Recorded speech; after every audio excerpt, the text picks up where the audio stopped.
আসসালামু আলাইকুম। সবাইকে স্বাগত জানাচ্ছি আমি নাইম ফাথম মুবিন। শুরুতে সংবাদ শিরোনাম। আবার মধ্যপ্রাচ্যে ভয়াবহ তৃতীয় বিশ্বযুদ্ধ শুরু হয়েছে। দখলদার ইসরায়েলি বাহিনী এবং মার্কিন যুক্তরাষ্ট্রকে কোনোভাবেই ছাড় দিচ্ছে না ইরান। চলছে পাল্টাপাল্টি হামলা। আর এরই মাঝে আমাদের হাতে এসে পৌঁছেছে ইরান, ইসরায়েল ও যুক্তরাষ্ট্রের মধ্যে যে তৃতীয় বিশ্বযুদ্ধ চলছে, এই যুদ্ধের সর্বশেষ গুরুত্বপূর্ণ সবথেকে তাজা আপডেট সংবাদ। প্রথমেই জানিয়ে দিব, রয়টার্সের প্রতিবেদন, হামলা বন্ধের সত্ত্বে ইরানকে $20 বিলিয়ন দিচ্ছে আরব আমিরাত। হামলা বন্ধের সত্ত্বে ইরানকে শত শত কোটি ডলার দিচ্ছে যুক্তরাষ্ট্র এবং তার মিত্র দেশগুলো। এবার সংযুক্ত আরব আমিরাত $20 বিলিয়ন দিতে রাজি হয়েছে ইরানকে। তবে এই অর্থ অতীতে ইরানের জব্দ করা অর্থ নাকি ইরানকেই সরাসরি দিচ্ছে, সেটি সম্পর্কে কেউই নিশ্চিত করে বলতে পারেনি। জানাবো, যুক্তরাষ্ট্রের ক্যালিফোর্নিয়ায় ভয়াবহ অগ্নিকাণ্ডে পুড়ে ছাই মেডিকেলের সরঞ্জামের গুদাম। যুক্তরাষ্ট্রের ক্যালিফোর্নিয়া অঙ্গরাজ্যের একটি মেডিকেল সরঞ্জাম গুদামে ভয়াবহ অগ্নিকাণ্ডের ঘটনা ঘটেছে। এতে স্থাপনাটি পুরোপুরি ধ্বংস হয়ে গেছে। আগুন ছড়িয়ে পড়ার আশঙ্কায় আশপাশে আরও কয়েকটি স্থাপনা থেকে লোকজনকে সরিয়ে নিয়েছে কর্তৃপক্ষ।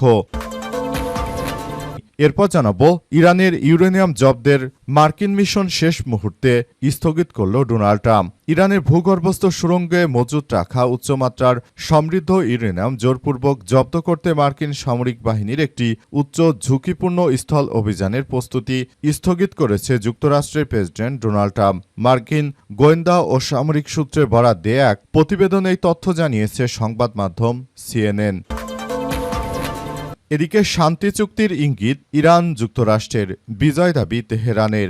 অবশেষে ইরান যুদ্ধ ঘিরে চলমান অনিশ্চয়তা কাটতে যাচ্ছে। যুক্তরাষ্ট্র এবং ইরানের মধ্যে শান্তি চুক্তির একটি খসড়া চূড়ান্ত পর্যায়ে রয়েছে। সবকিছু ঠিক থাকলে রোববার সুইজারল্যান্ডের জেনেভায় এতে সই করতে পারে তেহরান এবং ওয়াশিংটন।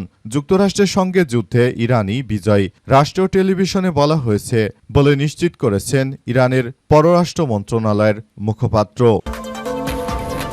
এবং সর্বশেষ জানাবো, এনসিপির সর্বোচ্চ ফোরামে যুক্ত হলেন আরও 6 নেতা। জাতীয় নাগরিক পার্টি এনসিপির সর্বোচ্চ নীতি নির্ধারণী ফোরাম রাজনৈতিক পর্ষদে যুক্ত করা হয়েছে দলটির আরও 6 জন নেতাকে। বৃহস্পতিবার মধ্যরাতে এনসিপির দপ্তর সেলের সদস্য সাদিয়া ফারজানা দিনার পাঠানো এক সংবাদ বিজ্ঞপ্তিতে এই তথ্য জানানো হয়েছে। নিয়ে ফোরামটির সদস্য সংখ্যা দাঁড়িয়েছে 18 জনে। প্রিয় দর্শক, এতক্ষণ শুনছিলেন সংবাদ শিরোনাম, এবারে বিস্তারিত। তবে তার আগে বন্ধুরা, অনুরোধ থাকবে এই সংবাদটিতে একটি লাইক দিন। এই চ্যানেলে আপনি নতুন হয়ে থাকলে আমাদের সংবাদটি দেখতে দেখতে চ্যানেলটি সাবস্ক্রাইব করে রাখুন।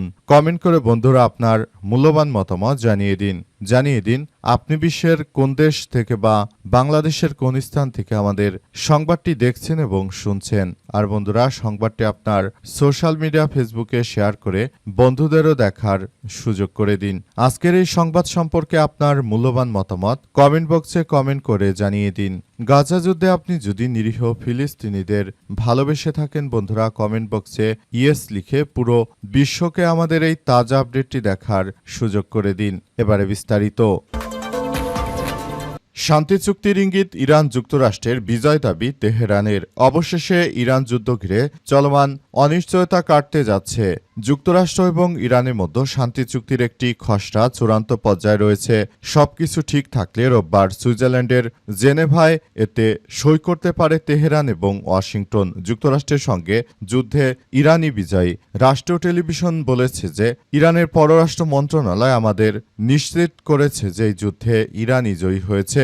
ইরানের পররাষ্ট্রমন্ত্রী সৈয়দ আব্বাস আরাগচি জানিয়েছেন, সমঝোতা স্মারকে এখনও পরিবর্তন আনা সম্ভব, তবে সম্ভাব্য চুক্তিতে এটা স্পষ্ট যে সংঘাতের মধ্য দিয়ে তার দেশ আরও শক্তিশালী হিসেবে আত্মপ্রকাশ করেছে। চুক্তি সংশ্লিষ্ট সব পক্ষের সূত্রগুলো বলছে যে সমঝোতা স্মারকে হরমুজ প্রণালী খুলে দেওয়া এবং ইরানের বন্দরগুলো থেকে যুক্তরাষ্ট্রের অবরোধ প্রত্যাহারের আহ্বান জানানো হয়েছে। এই যুদ্ধ শুরুর অজুহাত হিসেবে ইরানের পারমাণবিক কর্মসূচির যে কথা মার্কিন প্রেসিডেন্ট ডোনাল্ড ট্রাম্প বলেছিলেন সে বিষয়ে পরবর্তী সমঝোতা হবে।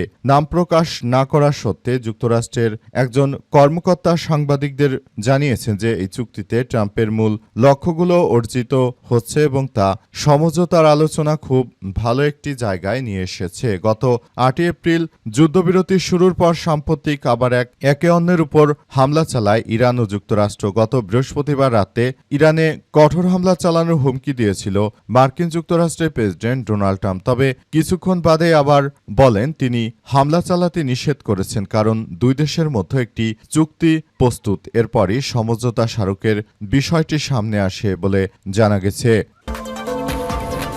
রয়টার্সের প্রতিবেদন, হামলা বন্ধের সত্ত্বে ইরানকে 20 বিলিয়ন মার্কিন ডলার দিচ্ছে আরব আমিরাত। হামলা বন্ধের সত্ত্বে ইরানকে শত শত কোটি ডলার দিতে সম্মত হয়েছে যুক্তরাষ্ট্র এবং তার মিত্ররা। সংশ্লিষ্ট 4টি সূত্র বার্তা সংস্থা রয়টার্সকে এই তথ্য নিশ্চিত করেছে।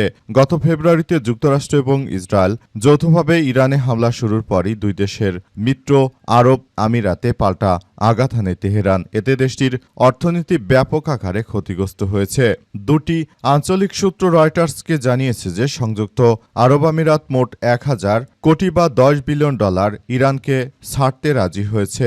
300 কোটি বা 3 বিলিয়ন ডলারের বেশি অর্থ ইতিমধ্যেই দেয়া হয়েছে। এই সমঝোতার বিষয়ে অবগত এমন আরও দুইটি সূত্র জানিয়েছে যে ইরানকে 2000 কোটি বা 20 বিলিয়ন ডলার দিতে পারে সংযুক্ত আরব আমিরাত। তারা আরও জানায় যে ইরান আর হামলা করবে না এমন শর্তে অর্থ ছাড় করবে আরব আমিরাত। তবে এই অর্থ আমিরাতের নিজস্ব নাকি আমিরাতের ব্যাংকগুলো বা অন্য কোনো উৎসে আটকে থাকা ইরানের ওই অর্থ তা সে বিষয় এখন পর্যন্ত নিশ্চিত হওয়া যায়নি। তবে অনেকেই বলাবলি করছে যে অর্থগুলো মূলত ইরানের এতদিন ধরে সংযুক্ত আরব আমিরাত এগুলো আটকে রেখেছিল। এখন সেটি তারা ইরানকে ছাড় দিতে বাধ্য হয়েছে কারণ ইরানের আক্রমণের তীব্রতা আরও ভয়াবহ আকারে বাড়ছিল বলে এমন তথ্যই জানা গেছে এবং বর্তমান সময়ে এমনভাবে আক্রমণ চালানো হচ্ছে যে পুরো মার্কিন যুক্তরাষ্ট্র এবং দখলদার ইসরায়েলিরা তারা নতুন করে এই বিষয়গুলোকে তারা ধ্বংসস্তূপে পরিণত করছে।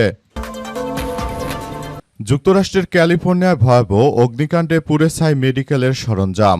যুক্তরাষ্ট্রের ক্যালিফোর্নিয়ার অঙ্গরাজ্যে একটি মেডিকেল সরঞ্জাম গোদামে ভয়াবহ অগ্নিকাণ্ডের ঘটনা ঘটেছে। এতে স্থাপনাটি পুরোপুরি ধ্বংস হয়ে গেছে। আগুন ছড়িয়ে পড়ার আশঙ্কায় আশপাশে আরও কয়েকটি স্থাপনা থেকে লোকজনকে সরিয়ে নেয় কর্তৃপক্ষ।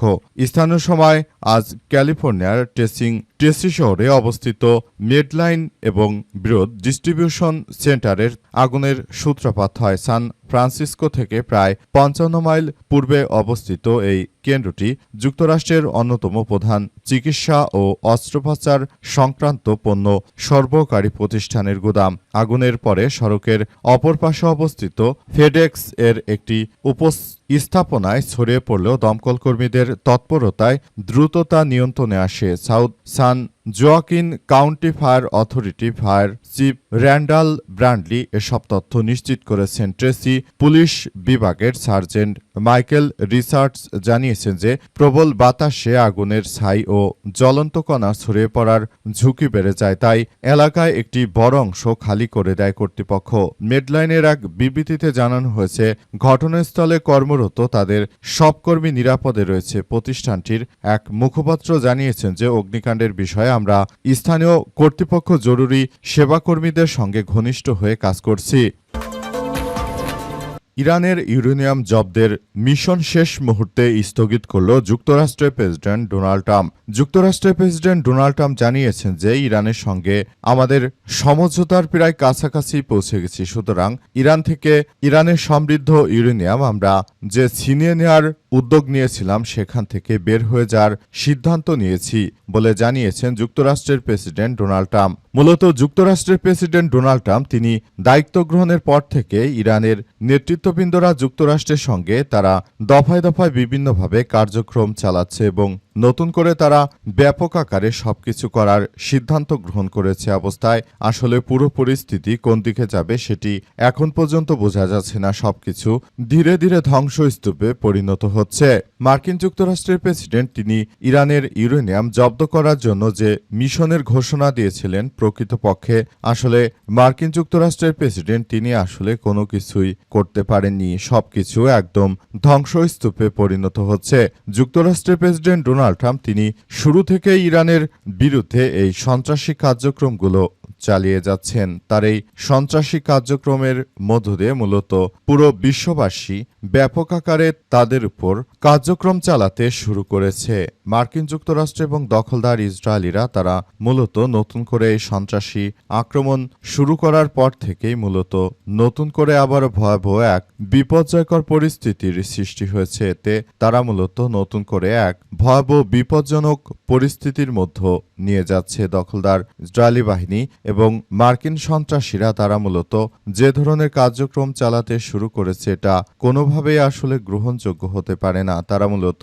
সারা পৃথিবী জুড়ে এই সন্ত্রাসী কার্যক্রমগুলো চালিয়ে মোট কথা পৃথিবীটাকে একরকম বিষাক্ত করে তুলেছে। এই বিষয়গুলো সবাইকে খুবই গুরুত্ব সহকারে দেখভাল করতে হচ্ছে।